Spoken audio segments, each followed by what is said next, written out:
سر مجھے یہ بتائیں کہ آپ کا پیر خانے سے تعلق ہے ماشاءاللہ، تو یہ آپ نے جو رجحان ہے آپ کا سیرت النبی صلی اللہ علیہ وسلم پہ آپ پروجیکٹس کرتے ہیں انٹرنیشنلی، یہ آپ کو جیسے کہتے ہیں نا ایک لیگیسی میں سوگات آئی ہے یا آپ کا خود سے رجحان تھا اس طرف؟ بسم رب محمد کریم قطع کلام ہے 2 PhDs ہیں نا، تو یہ بھی اس میں بھی کنفیوژن آ جاتی ہے کہ ماشاءاللہ 2 PhDs کی ہوئی ہیں، دونوں PhDs کہیں USA سے امریکہ سے کی ہوئی، ایک مصر سے کی ہوئی ہے۔ بسم رب محمد کریم علیہ الصلوۃ والتسلیم۔ سب سے پہلے تو یادآوری کا شکریہ، اور آپ کا پروگرام میری نظر سے گزرتا رہتا ہے بحمدی تعالیٰ۔ اس وقت سوشل میڈیا پہ بلا مبالغہ جو 2-4 اس طرح کے سحر اور افطار کی نسبت سے جو باضابطہ پروگرامز ہو رہے ہیں، ان میں آپ کا پروگرام ایک بہت توجہ سے دیکھا جانے والا ہے۔ اللہ تعالیٰ آپ کی توفیقات میں حران برکتیں عطا فرمائے۔ جو آپ کا سوال تھا اس کی طرف اس کا جواب یہ ہے کہ یقیناً ہمارے جینز میں کچھ چیزیں ہمارے ساتھ دنیا میں آتے ساتھ ہی ہمارے ساتھ آ رہی ہوتی ہیں، پھر ایک اگلے درجے پہ جس ماحول کے اندر آپ موجود ہوتے ہیں وہ ماحول بھی آپ کی سمت متعین کر رہا ہوتا ہے، آپ کی ذہن سازی ہو رہی ہوتی ہے۔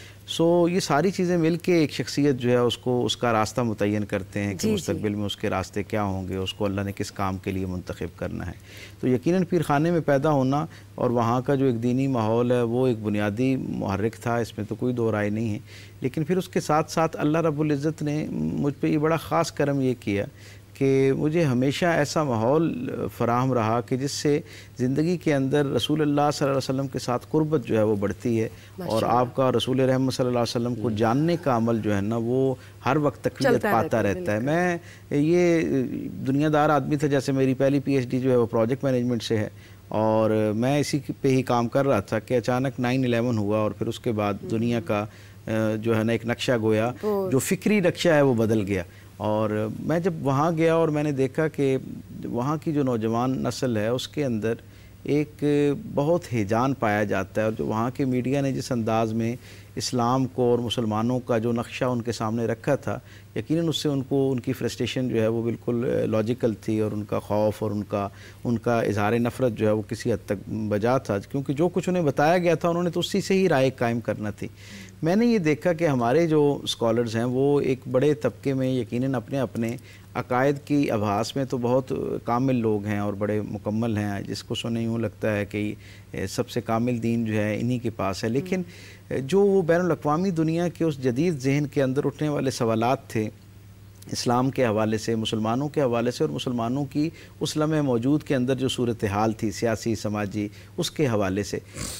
مجھے یوں لگا کہ شاید ہم اس نوجوان ذہن کا جو سوال ہے اسے اس طرح ایڈریس نہیں کر پا رہے، اور پھر اس کا سبب شاید اس کے بہت ساری وجوہات کے ساتھ ایکسپوجر کا کم ہونا، بہت سارے اور معاملات، اس کے ساتھ ایک سبب جو تھا وہ یہ تھا کہ ہمارے ہاں پچھلی کچھ 7 صدیوں سے سوال کا دروازہ بند کر دیا گیا ہے۔ محراب و منبر جو ہے اس کے ساتھ مکالمے کا جو ایک روایت ہے نا وہ بالکل کمزور پڑ گئی تھی۔ یعنی ہم دیکھتے ہیں کہ جمعوں کی خطبات ہوں یا خصوصی ایام کے اوپر مسجد کے اندر ہونے والی تقاریب، ایک لیگیسی ہے کہ کئی صدیوں سے وہ مونولوگ کا شکار ہے کہ ایک ہمارے جو عالم ہیں، اسکالر ہیں، وہ آتے ہیں اور جو انہوں نے اپنا ایک ذہن کسی بھی ایک عنوان کے تحت مرتب کر رکھا ہے، وہ صرف اس پہ گفتگو کرتے ہیں۔ یقیناً اس سے ہم تک تو خیر پہنچتی ہے، لیکن اس مونولوگ کا نقصان یہ ہوا کہ وہ جو بین الاقوامی دنیا میں نئے لوگ جو ایک بہت بڑی تعداد اس دین کے آغوش رحمت میں آ سکتے تھے، ہم جواب نہ دینے کے مزاج کی وجہ سے بہت سارے ایسے لوگوں کو اس دین کا حصہ نہیں بنا پائے، شاید ان کے لیے ویسے حوصلہ افزائی نہیں کر سکے۔ کی معذرت چاہتا ہوں، یہ جو آپ نے ایک بڑا نازک اور حساس سا معاملہ چھیڑا ہے تو چکے مسیحتوں باہر چھوڑ دینا۔ جی ہاں بالکل ایسے ہی ہے۔ میں تو یعنی بہت خیر وہ جو ہوا، اب میں نے وہاں دیکھا کہ ہمیں اس کے حوالے سے کچھ کام کرنا چاہیے، اور مجھے یوں لگا کہ دنیا بھر میں انسانوں کی تاریخ اس بات پر متفق ہے،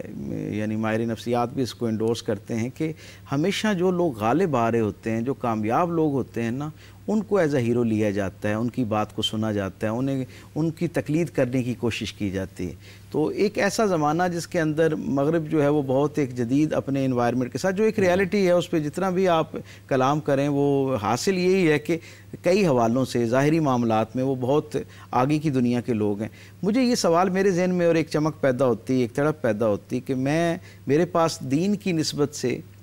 دنیا کی سب سے بہترین سرمایہ موجود ہے، لیکن میں یہ جو ایک انتہائی جدید معاشرے کا آدمی ہے اسے کیا چیز پیش کروں کہ یہ اس دین کے ساتھ جڑنا شروع ہو جائے، کیونکہ اس خوف کی بنیاد پہ ہی صحیح، لیکن جس طرح دنیا بھر سے لوگوں نے اس کی طرف توجہ کرنا شروع کی، اس دین کو سمجھنا جاننے کی خواہش پیدا ہوئی، شاید یہ پھر کئی صدیوں بعد ہمیں یہ موقع ملے کہ لوگ ہماری طرف راغب ہوں۔ سو پھر میں نے سوچا کہ اب ہم کیا ان کو پیش کر سکتے ہیں جس پہ ان کا دل جو ہے وہ اس دین کے ساتھ جڑنا شروع ہو جائے۔ تو اللہ نے پھر یہ ایک رہنمائی فرمائی کہ رسول اللہ صلی اللہ علیہ وسلم کی زندگی ایک ایسا ہمارے پاس سرمایہ ہے، ایک ایسا عظیم الشان خیر کا خزانہ ہے۔ لقد کان لکم فی رسول اللہ اسوۃ حسنۃ لمن کان یرجو اللہ والیوم الآخر وذکر اللہ کثیرا۔ بے شک، تو دل میں یہ ایک امنگ پیدا ہوئی کہ اگر رسول اللہ صلی اللہ علیہ وسلم کی زندگی ان کے سامنے رکھی جائے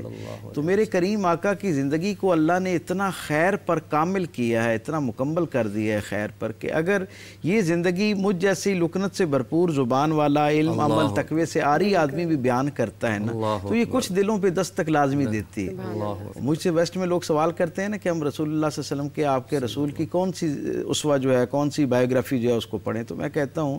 کہ آپ کی نظر میں وہ شخص جو سب سے بڑا کرٹک ہے نا رسول اللہ صلی اللہ علیہ وسلم کا، سب سے بڑا ناقد ہے، آپ اس کی لکھی ہوئی سیرت جو ہے وہ پڑھنا شروع کر دیں۔ یہ ہو ہی نہیں سکتا کہ آپ 10 12 15 صفحے پڑھنے کے بعد میرے رسول کے ساتھ رشتہ الفت میں، محبت و مودت میں جو ہے مبتلا نہ ہو جائے۔ سبحان اللہ۔ ہدایت تو خالص اللہ کی طرف سے، اس میں تو کوئی دو رائے نہیں ہے۔ اللہ جب دینے پہ آتا ہے ہدایت، تو سلمان فارسی یہ ہمارے گوادر جو ہے، ہمارے پاکستان کا حصہ، اس سے اگر ایران میں داخل ہوں تو جو پہلی بستی ہے نا، یہاں کے رہنے والے تھے۔ آج کی دنیا کے نقشے کے 13 ملک گھوم کے وہ مدینہ پہنچے، اور میں بڑے ذوق سے یہ اپنے سامعین کو نظر کیا کرتا ہوں کہ سرکار فارسی نہیں بولا کرتے تھے، آقا کریم صلی اللہ علیہ وسلم فارسی نہیں بولتے تھے، عربی بولتے تھے، اور سلمان فارسی کو عربی آتی نہیں تھی، فارسی بولتے تھے۔ تو پھر حضور کی کون سی بات نے ان کو جو ہے نا دلیل دی اور کون سی بات سے قائل کیا؟ میرے آقا کریم نے جب ان کی طرف نگاہ التفات کی نا، ان کے قلب کی حالت کو اللہ نے بدل دیا، اور اللہ نے ان کو اس نعمت کی عزت سے، یہ جو عزت ہے اللہ کی طرف سے دین میں داخل ہونے کی، اس کے لیے منتخب فرما لی۔ دینے پہ آ جائے تو ہدایت کا معاملہ ایسا ہے کہ اتنے دنیا کے دوسرے کونے سے اٹھ کے آنے والے آدمی کو، صہیب رومی کو وہاں سے عطا کر سکتا ہے، بلال حبشہ سے آنے والے بلال کے خاندان کو نواز سکتا ہے، لیکن نہ دینے پہ آئے تو ابو لہب کا گھر، حضور کے گھر کے ساتھ والا گھر چھوڑ کے اگلا تیسرا گھر ابو لہب کا بنتا ہے۔ بچپن کے پیدائش کے پہلے لمحے سے لے کے اپنے دنیا سے جانے تک ہر لمحہ حضور سے باخبر رہا، حضور کے اخلاق کردار کا معترف بھی تھا، اور انہیں ایک بطور آئیڈیل کے طور پہ مانتا بھی تھا، لیکن جیسے ہی اعلان نبوت ہوتا ہے تو ہم دیکھتے ہیں کہ وہ بڑے بڑے محبت کرنے والے جو ہیں وہ دوسری طرف صفوں میں کھڑے ہونا شروع ہو جاتے ہیں۔ تو ہدایت اللہ کی طرف سے، لیکن رسول اللہ صلی اللہ علیہ وسلم کی زندگی کا یہ زندہ معجزہ ہے۔ انسانی تاریخ میں کوئی اور ہستی ایسی نہیں ہے کہ جس کو پڑھنا، جس کو جاننا شروع کریں اور آپ اس سے انسپائر ہونا نہ شروع ہو جائیں، آپ اس کی محبت میں آنی ہے۔ بھلے کوئی آپ کا ناقد ہے، جب وہ آئے گا تو آپ نے بڑی اچھی بات کی کہ 8-10 صفحات کے بعد